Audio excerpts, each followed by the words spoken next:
Estamos aquí con mucho gozo, queriendo traer para ustedes un pequeño estudio sobre quién es Jesús. ¿Quién es Jesús? Esta es una pregunta que queremos ver si la desarrollamos en este tiempo que tengamos juntos. Vamos a estar desarrollándolo. Y para eso traemos un poquito de historia. En el tiempo de Jesús, era menester que sus discípulos tuvieran una firme confianza en las enseñanzas de su maestro, especialmente para saber quién era él, porque ellos iban a ser probados en su fe severamente. Esto ocurrió 6 meses antes de la crucifixión de nuestro Señor. Por esta razón, Él comenzó a prepararlos para su muerte, esa muerte que estaba bien próxima a suceder. El Señor pasa un examen a sus discípulos y les hace esta pregunta. Una pregunta muy común. Él viene y les dice: ¿quién dicen los hombres que soy yo? Y esta pregunta nosotros la podemos encontrar en Mateo 16, 13. Mateo 16, 13. Él les pregunta: ¿quién dicen los hombres que soy yo? Ellos dijeron, el versículo 14, Juan el Bautista, Elías, Jeremías o alguno de los profetas.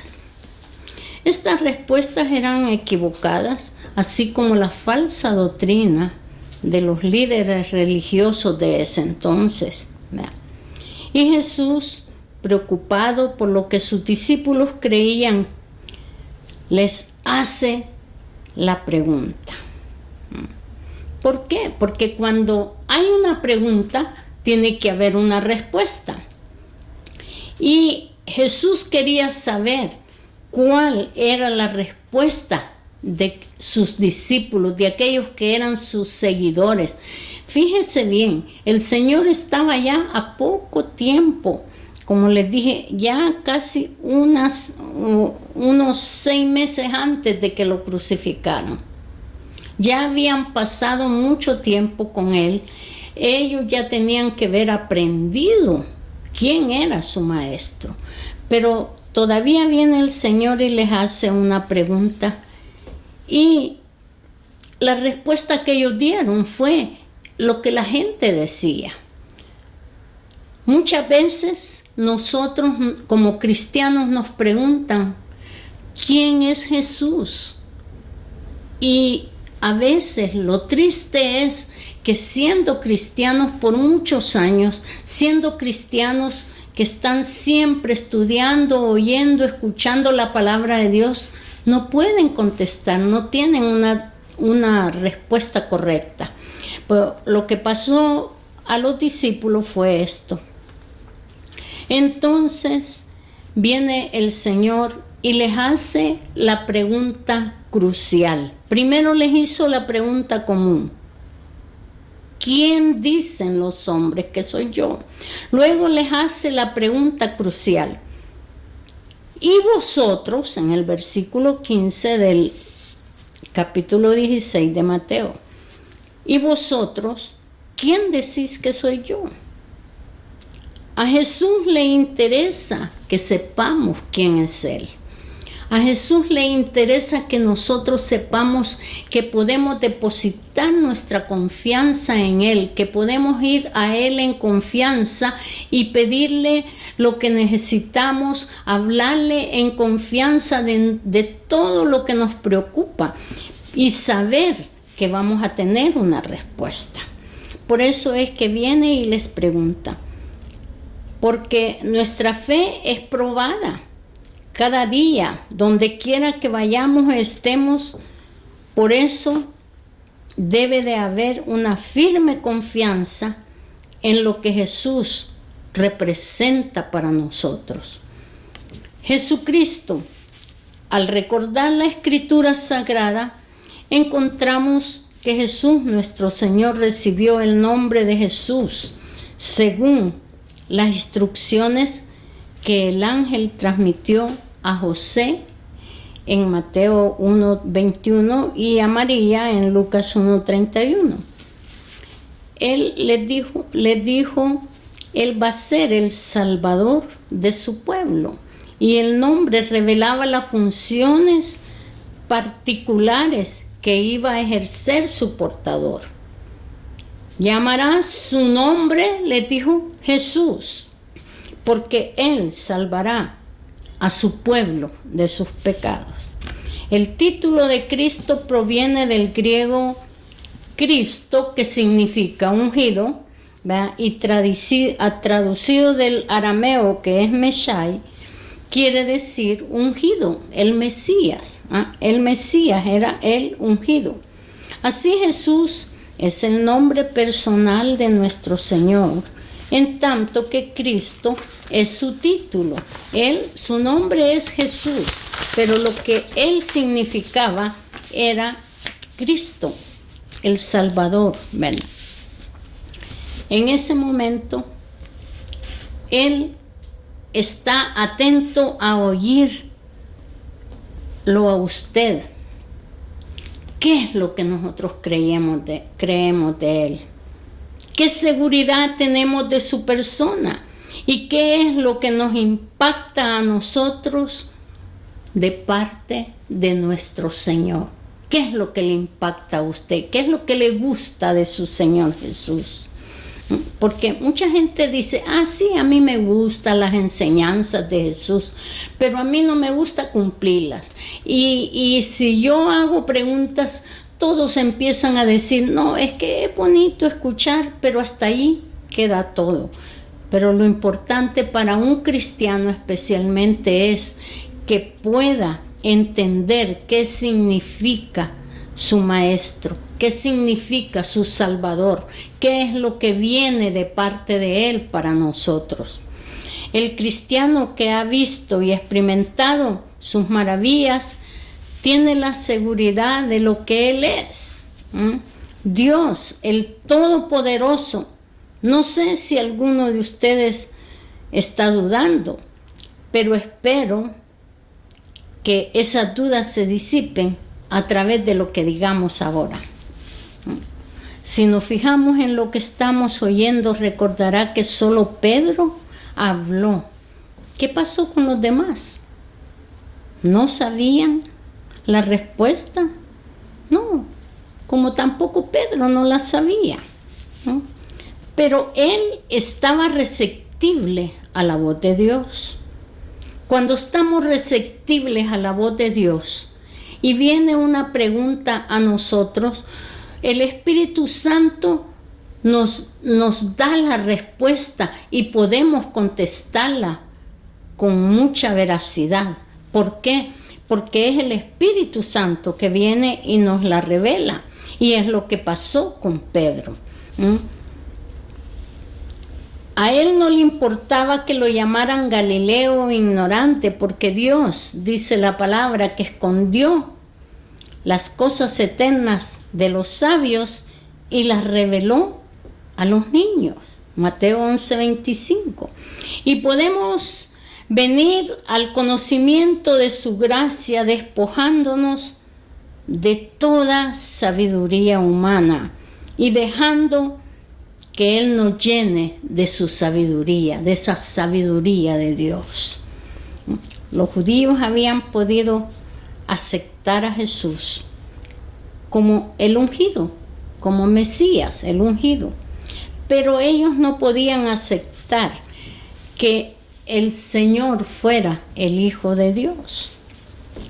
Y por esa razón, cuando Pedro dice en el versículo 15, tú eres el Cristo, el Hijo del Dios viviente, o sea, el Hijo del Dios eterno, esa confesión quedó grabada en los corazones de los demás y fue también divulgada para toda la gente que escuchó.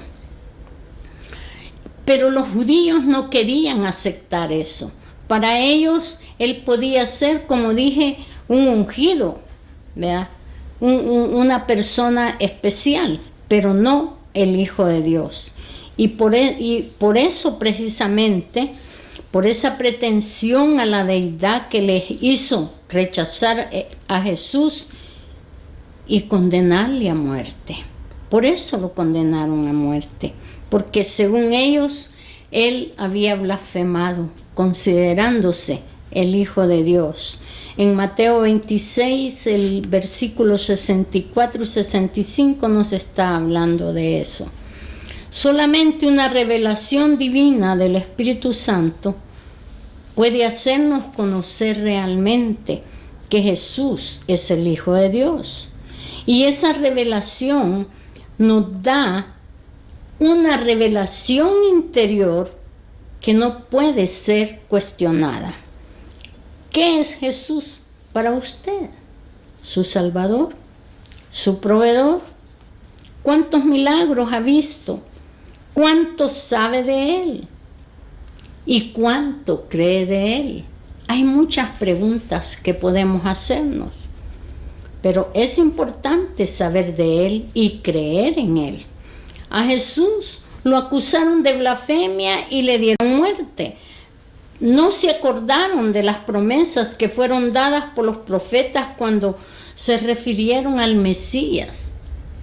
Podemos ver en Isaías 9:6 cuando dice, porque un niño nos es nacido, hijo nos es dado.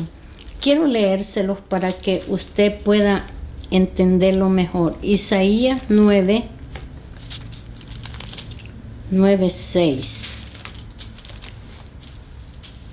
Dice así la palabra: porque un niño nos es nacido, hijo nos es dado, y el principado sobre su hombro, y se llamará su nombre admirable, consejero, Dios fuerte, Padre eterno, príncipe de paz. Mire, admirable consejero, Dios fuerte, Padre eterno, príncipe de paz. Aleluya. Qué nombres más bellos, más admirables. Los atributos del niño Mesías, o sea, el Cristo prometido, estaría allí trayendo luz a las naciones, luz a los gentiles. Él reinaría por siempre sobre el trono de David. Nos está hablando Mateo 4, 14 y 16. Él iba a tener estos atributos: admirable, consejero, o sea, un Dios omnisciente, una persona omnisciente que expresa sus cualidades de guía y de líder. Él es la palabra viva, el guía infalible que no puede engañar. Él es la sabiduría, la verdad y el camino. Aleluya. Sobre él descansaría el imperio, o sea, la autoridad de gobernar. El maravilloso consejero que da maravillosos consejos. Y en sus atributos está Dios fuerte, que significa el omnipotente, Dios encarnado. El Dios fuerte, el héroe, es el héroe infinito de su pueblo, el guerrero divino que ha triunfado sobre el pecado y la muerte. Padre eterno, es omnipresente, o sea que Él expresa el cuidado paternal que viene de Cristo. Él no es que sea el que quitó el lugar al Padre Celestial, no, Él es el Padre eterno, porque si usted ve en Juan 14:9, Él le dice, el que me ha visto a mí, ha visto al Padre. Entonces, el Padre y yo, una sola cosa somos. Por eso es que Él fue llamado Padre eterno, eterno, que también significa presente en todas partes. El Señor está presente en todo lugar y más que todo está presente en todo el mundo donde hay un Hijo de Dios que lo ha recibido en su corazón y que está allí para decir lo que Él significa, el gran Salvador del mundo. Aleluya. El que invita cada día a que nosotros podamos tenerlo dentro de nuestro corazón para que nosotros podamos tener vida eterna. Príncipe de paz, o sea que su reino estaría caracterizado por shalom, por santidad, por bienestar, por prosperidad, por felicidad y por el cese de la enemistad. Y más que todo, por su triunfo sobre Satanás. Shalom, que significaba ausencia de guerra, condición de bienestar, de armonía y de positividad. Todo esto es nuestro Señor Jesús. Y todo fue dado por profecía, por el profeta Isaías. También el mismo profeta Isaías nos dice en Isaías 11, 1, 2 y 3, él nos está hablando de su origen. Dice, Isaías ve al Mesías como una vara del trono de Isaí y un vástago de las raíces de esa familia. De esta corrompida raíz resurgiría una nueva vida en la persona de un nuevo rey, llamando simbólicamente vara y vástago. Llamó a Cristo raíz de David y surge como un joven retoño con nueva fuerza y vigor, sacando vida de la muerte. Mire qué lindo, Él resurge de la muerte a la vida. Por eso fue un nuevo retoño. Se convirtió en un árbol de vida para los millones de moribundos de la tierra y el fundador de una nueva humanidad. Le dijo el Dios a la mujer, de tu simiente, fíjese, de tu simiente vendrá el Salvador. La mujer no tenía simiente. No podemos tener simiente porque somos mujeres, la simiente viene del hombre. Pero ¿por qué le dijo de tu simiente? Porque Jesús no fue engendrado por varón, sino que por el Espíritu Santo, y esa fue la simiente de María, ¿verdad? Porque ella fue la que tomó en su seno a esa simiente divina que era el Señor Jesús. Él también fue llamado un vástago. Y si nosotros miramos esa palabra en el hebreo, vástago se llama Nezer. Por eso él fue llamado el Nazareno, Nezer, el Nazareno, un retoño de la familia real que ha quedado privada de su gloria, pero que viene a resurgir a través de Cristo. Sus dotes, mire qué lindo. Aquel que viene también dotado de un carácter sobrenatural y ungido por el séptuple Espíritu del Señor. En Apocalipsis 3:1 dice que de este era un tipo del candelero de 7 brazos del tabernáculo.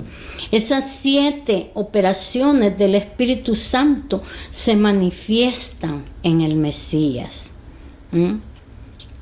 Vamos a mirar primero, número 1, el Espíritu de Jehová. Ese espíritu que da su capacidad de gobernar. 2, el espíritu de sabiduría. Es la cualidad que lo capacita para usar los medios correctos para el fin que se tiene a la vista, dando éxito y eficiencia. Aleluya. Número 3, espíritu de inteligencia. No solo conocimiento en general, sino en particular.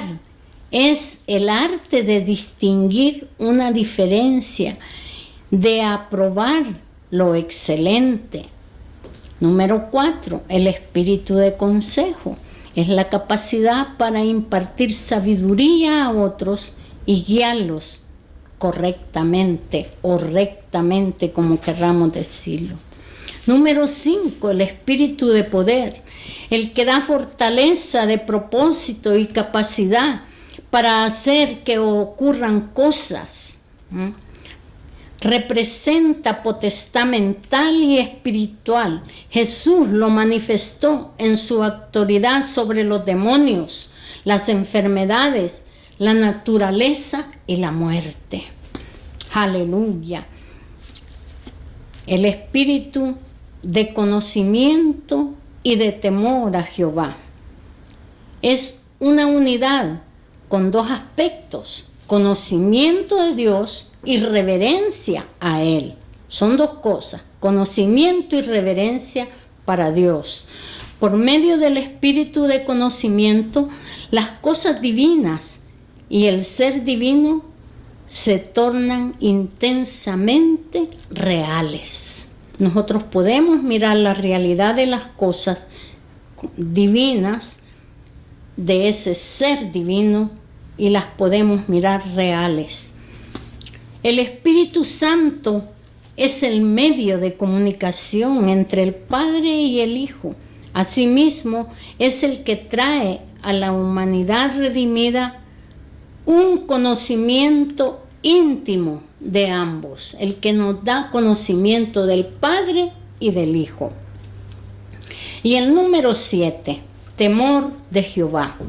Es reverencia por los mandamientos divinos, es entender diligentemente en el temor de Jehová, es ser de aguda percepción en el temor de Jehová. Jesús percibió claramente los pensamientos de las personas, de aquellos que le rodeaban, y no necesitaba que nadie le dijera lo que había en el hombre. Mateo 16, 17 dice: bienaventurado eres Simón, le dice el Señor, porque no te lo reveló carne ni sangre, sino mi Padre que está en los cielos. Mire, por su espíritu de sabiduría, Él podía entender a la gente, Él podía saber por qué las cosas estaban sucediendo. Pedro recibe esa revelación del Espíritu Santo y viene y lo dice correctamente. Y él le dice: no te lo reveló ni carne ni sangre. Eso era una frase que se decía para decir: esto no es humano, esto es celestial, esto viene de Dios, ¿verdad? Y le dice también el Señor: tú eres Simón, hijo de Jonás, tú serás llamado Cefas. Cefas es la palabra Pedro, se traduce Pedro, y en el arameo se traduce piedra. Entonces, Pedro en el arameo se llamaba piedra, pero le dice: tú eres Simón, hijo de Jonás, mire, pero tú serás llamado Cefas, tú vas a ser llamado Pedro. Y yo también te digo, mire, escuche bien esta palabra, porque mucha gente tiene una gran equivocación en su mente por esta frase. Y yo también te digo que tú eres Pedro, piedra, fíjese bien, piedra, y sobre esta roca, o sea, sobre la verdad que Pedro había confesado. ¿Cuál era esa verdad? La verdad que él le dice: tú eres el Cristo, el Hijo del Dios viviente. Esa verdad, sobre esa verdad, en base a esa verdad, es que el Señor le dice: y sobre esta roca edificaré mi iglesia. O sea que Cristo quiso decir que Él mismo era la roca sobre la cual descansaría la iglesia. En 1 Corintios 3:10 y 11, ahí nos está hablando de esa verdad. Y que la iglesia se construye con estas piedras vivas que somos nosotros. Me gustaría leer 1 Corintios. Déjeme ver, el encuentro acá. 1 Corintios.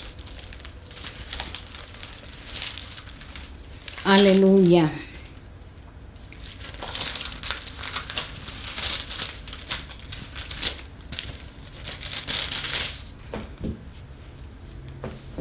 Tres, 10. Mire lo que dice la palabra.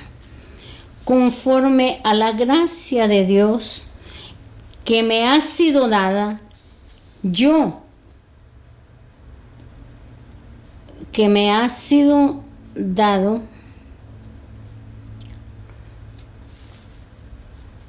como perito arquitecto puse el fundamento y otro edifica encima, pero cada uno mire cómo sobre edifica, porque nadie puede poner otro fundamento que el que está puesto, el cual es Jesucristo. ¿Queremos una más explicación? Allí nos está explicando Pablo, el apóstol Pablo. Él es el perito, ¿verdad?, que está edificando. ¿Pero dónde está edificando? Sobre el fundamento que es Cristo Jesús. Y es lo que Cristo le dijo a Pedro. No le dijo, sobre ti voy a edificar, porque sobre esta piedra que es Pedro. No, sobre la roca.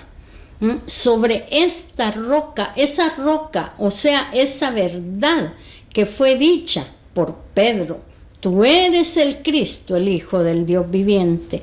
Y nosotros podemos saber que estamos en la verdad si estamos edificados sobre la roca que es Cristo. Porque la iglesia tiene que estar edificada sobre Cristo, porque no hay otro fundamento que pueda valer para la iglesia. La roca es el fundamento donde las piedras, esas chiquitas, ¿verdad?, juntas con Jesucristo, van formando la iglesia. Aleluya. La expresión las puertas del Hades significa que el poder de la muerte no es capaz de impedir el avance del reino, ni reclamar victoria sobre aquellos que pertenecen a Dios.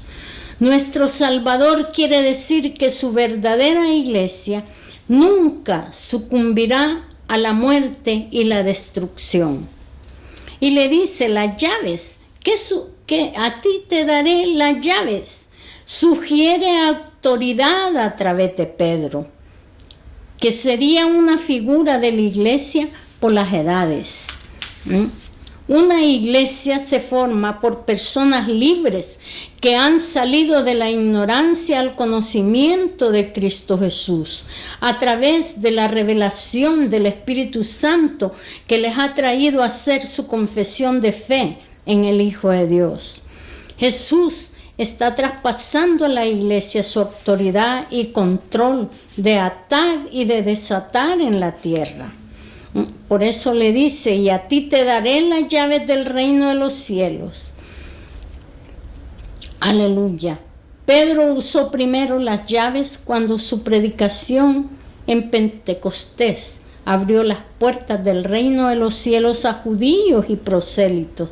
Y 3,000 entraron en un día.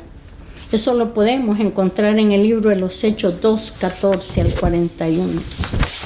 El liderazgo de una iglesia actúa y se apoya en la capacidad del razonamiento humano, pero más bien en su disponibilidad para oír la voz de Dios a través del conocimiento de la revelación. O sea que aquellas cosas que Dios pone de manifiesto por medio de la obra del Espíritu Santo son las que más tarde se usan para poder dar crecimiento a su obra. Después Pedro usó las llaves para abrir la puerta a los gentiles en la casa de Cornelio. En Hechos 10:34 lo estamos mirando. En un sentido muy real, todo predicador usa las llaves del reino cuando proclama los términos de la salvación. Jesús dio una declaración sorprendente de que cualquier cosa que Pedro atara en la tierra sería atada en el cielo. ¿Qué significa atares y desatares? Representan términos técnicos arameos que con referencia al veredicto de un maestro de la ley sobre la fuerza de su experto conocimiento de la tradición oral, declaraba alguna acción o cosa atada, es decir, prohibida, o desatada, que quería decir libre o permitida. En otras palabras, Pedro daría decisiones basadas sobre las enseñanzas de Jesús, que atarían en los cielos, es decir, que serían honradas por Dios. La iglesia tiene ese poder de atar, o sea, de prohibir, o desatar, o sea, permitir. Jesús establece que la iglesia recibirá la potestad de continuar con la privilegiada responsabilidad de leudar la tierra con el poder y la provisión de su reino. Si alguien está atado por el pecado, la iglesia puede desatarlo, predicando la dádiva de la libertad del pecado en Jesucristo. Romanos 6:14 dice, si alguien está poseído por un demonio, la iglesia puede atar al demonio ordenándole salir, en la certeza de que Jesús ha hecho posible esta provisión. Dice la palabra de Dios que nosotros podemos hacerlo. Nosotros podemos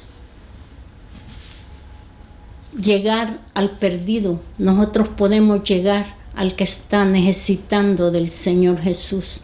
Si usted escuchó y oyó todo lo que significa nuestro Señor Jesús, usted está en la libertad de poder recibirle en su corazón y decirle, Señor, yo te recibo. Si eres admirable, maravilloso, un Padre eterno, oh, qué lindo eres, Señor, Dios fuerte. Yo creo que con todos esos atributos nosotros quisiéramos tenerlo como nuestro Señor, como nuestro amigo, como nuestro Padre. ¿Por qué?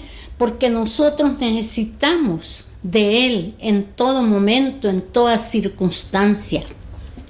Yo le invito a usted que ha escuchado esta palabra y usted quisiera formar parte de esos redimidos por la sangre de Jesús, de esa gente que está hoy gozando de todo lo lindo que es nuestro Señor Jesús para nosotros, de todos esos derechos que como hijos de Él tenemos.